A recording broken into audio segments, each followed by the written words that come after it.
Covid આવ્યો એના પહેલાં જ અમે અમારું ડિપાર્ટમેન્ટ જે કહેવાય F7 હતું જૂના સિવિલમાંથી 1200 બેડમાં શિફ્ટ કરેલું 3જા માળે.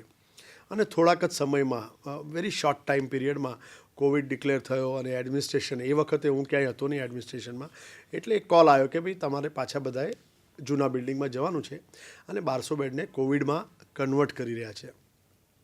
તમને નવાઈ લાગશે કદાચ જ્યાં સુધી એડમિનિસ્ટ્રેશનમાં નહોતા આવ્યા ને ત્યાં સુધી 1200 બેડ સામે પણ જોવાનું એવોઇડ કરતા હતા કે ત્યાં કોવિડના દર્દી છે એનાથી દૂર રહેવાનું. એ બાજુ જવા ભૂલથી ગાડી જતી રહે તો ટેન્શન થઈ જાય કે વાયરસ ક્યાંક લાગી નહીં જાય.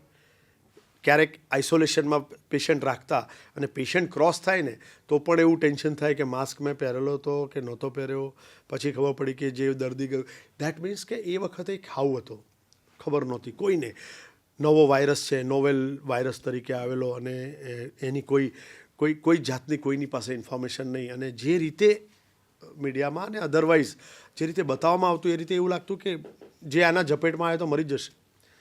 અને અચાનક એવું કહીશું કે 3 મે 2020 જે દિવસે હજુ પણ યાદ છે કે પુષ્પવર્ષા કરી હતી 1200 બેડ ઉપર કે જે લોકોએ કોવિડ સેન્ટર ડિક્લેર કર્યા હતા એના ઉપર પુષ્પવર્ષા કરી હતી. એ દિવસે એના આગલા દિવસે એડમિનિસ્ટ્રેશન ગાંધીનગર તરફથી કોલ આવેલો કે તમારે એડિશનલ સુપરિન્ટેન્ડન્ટ તરીકે ફરજ નિભાવવાની છે અને કોવિડમાં કામ કરવાનું છે.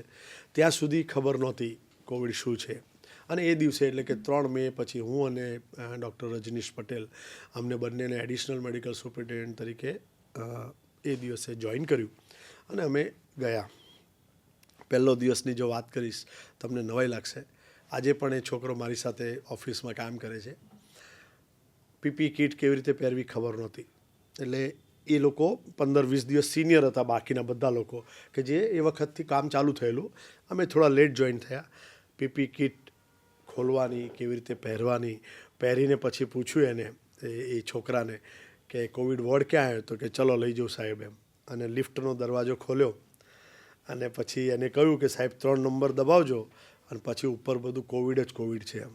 ત્યારે પહેલી વાર આ અનુભવ સાથે હું ને રજનીશભાઈ મને આજે પણ યાદ છે અમે બે એકબીજાનો આમ હાથ પકડી રાખેલો કે ત્યારે ખબર નથી એકચ્યુઅલી આપણે શું કરવા જઈ રહ્યા છીએ અને આનો સામનો કેવી રીતે કરશું એ તો પછીની વાત છે. આપણું શું થશે પહેલાં તો એમ.